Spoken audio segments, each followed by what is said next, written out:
Este megalodonul încă în viață, ascunzându-se undeva adânc sub suprafața mării?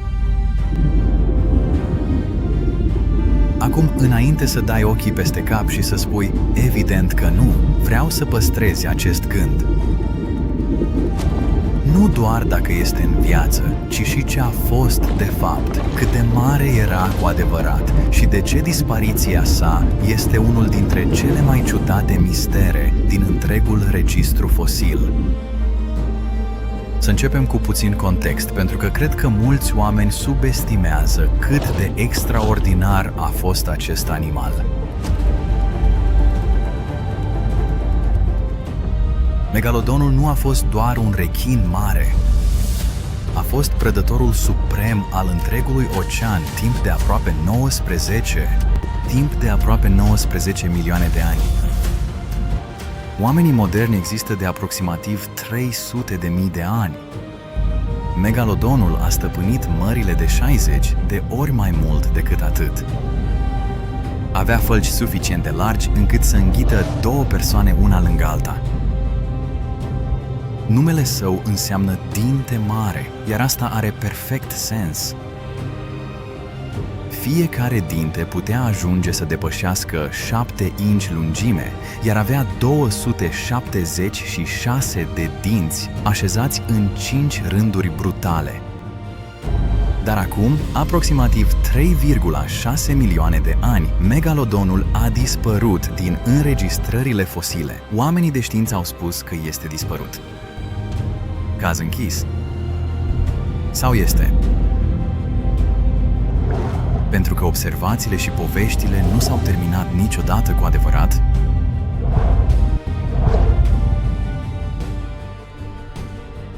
Dinții de megalodon seamănă cu cei ai rechinului alb. Cercetătorii timpurii au concluzionat pur și simplu că cei doi rechini erau strâns înrudiți, posibil chiar strămoși și descendenți direcți. Așa că fiecare reconstrucție doar mărea proporțional un rechin alb.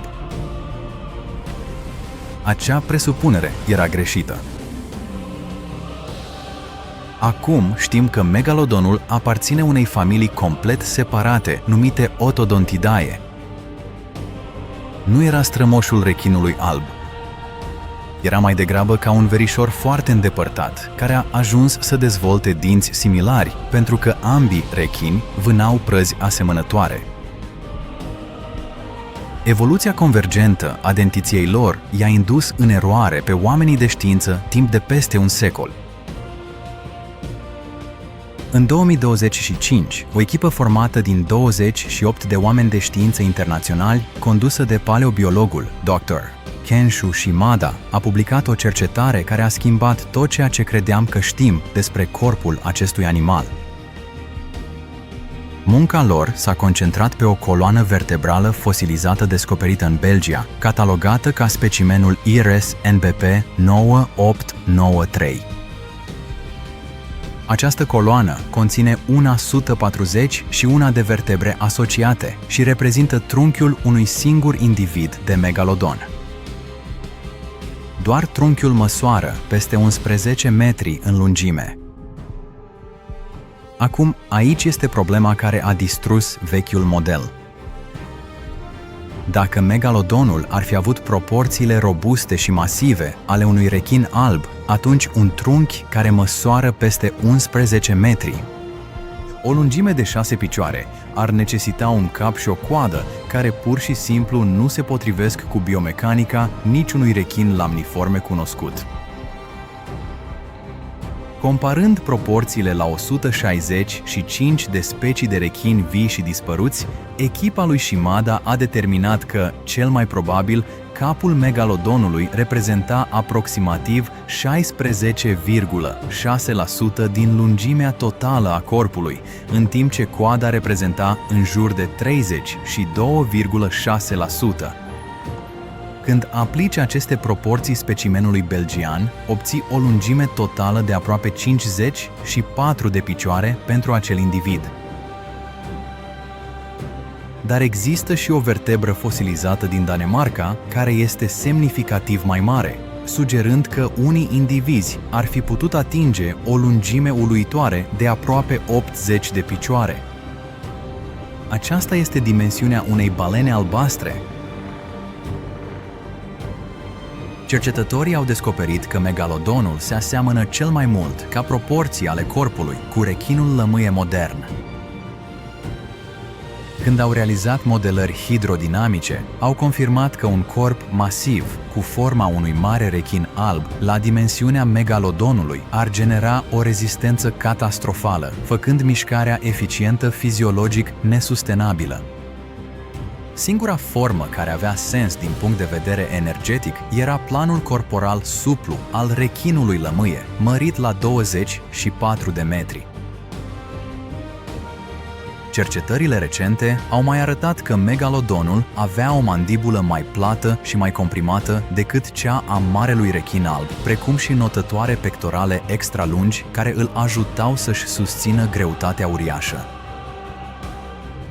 Botul scurt și rotunjit era adaptat pentru mușchii maxilarului uriaș ce susțineau mușcătura sa puternică. Mușcătura sa. Și, din moment ce vorbim despre acea mușcătură, este timpul să analizăm forța brută, distructivă, pe care acest animal o avea.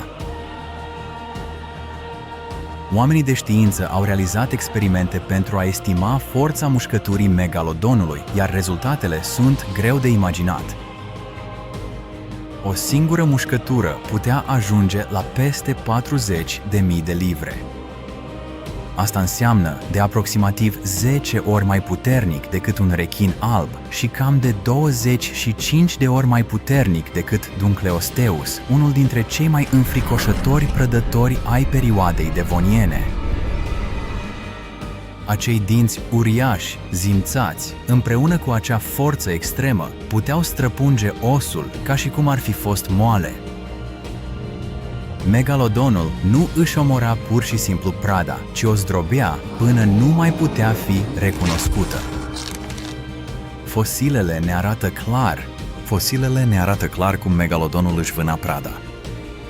Urmele de mușcătură de pe oasele vechilor balene indică o metodă inteligentă de vânătoare. Dinții săi groși și puternici puteau să străpungă cutia toracică a celor mai mari balene, provocând daune interne grave și o moarte rapidă. Așadar, adevăratul megalodon nu era un submarin gras. Avea peste 200.000 de livre, 24 de metri lungime, era o mașină de croazieră optimizată hidrodinamic și, din multe puncte de vedere, mult mai extraordinară decât orice film ți-a arătat vreodată. Dar aici este detaliul care contează cel mai mult pentru întrebarea noastră principală de astăzi. Acest animal era cu sânge cald. Cercetătorii au folosit o tehnică numită termometrie cu izotopi grupați. Termometrie izotopică pe dinți fosilizați de megalodon. Această metodă măsoară modelele de legare ale izotopilor grei din smalțul dintelui, iar aceste modele sunt direct determinate de temperatura corporală a animalului în momentul formării dintelui. Rezultatele au confirmat că megalodonul își menținea o temperatură internă a corpului semnificativ mai ridicată decât cea a apei de mare din jur. Era un endoterm regional, generându-și propria căldură corporală prin activitate metabolică, exact așa cum fac astăzi rechinul alb și rechinul mako. În 1918, un echipaj de pescari de homari experimentați de pe coasta Australiei a trecut prin ceea ce ar putea fi cea mai înfricoșătoare întâlnire cu un rechin raportată vreodată. Ceea ce au văzut a fost o creatură albă palidă, estimată a avea se estimează că are între 115 și 300 de picioare lungime, alunecând prin apă cu o grație profund neliniștitoare. David Stead, un naturalist, a luat în serios relatările lor, suficient cât să le documenteze în mod oficial. Dincolo de Port Stephens, susținătorii ipotezei supraviețuirii indică mai multe argumente convingătoare. Oceanul este vast și în mare parte neexplorat. Peste 80% din oceanele lumii nu au fost niciodată cartografiate, explorate sau văzute de ochi umani. Groapa Marianelor atinge adâncimi de peste 36.000 de picioare. Aceasta este mai adâncă decât este înalt muntele Everest. Am descoperit ecosisteme întregi acolo jos despre care nu știam că există. Viermii tubulari uriași, chemo, specii noi sunt descoperite în fiecare an. Unele dintre ele sunt destul de mari. Adâncurile mării sunt, în orice sens, o lume extraterestră chiar aici, pe planeta noastră. Nu avem nevoie de un megalodon supraviețuitor pentru a face oceanul terifiant și minunat. Deja este. Ce crezi că s-a întâmplat cu adevărat în largul coastei Port Stephens în 1918? A fost un rechin preistoric supraviețuitor, un rechin alb neobișnuit de mare sau cu totul altceva?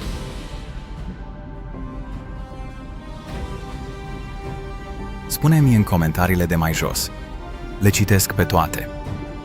Dacă ai găsit asta fascinant, cu siguranță vei dori să urmărești următorul meu videoclip.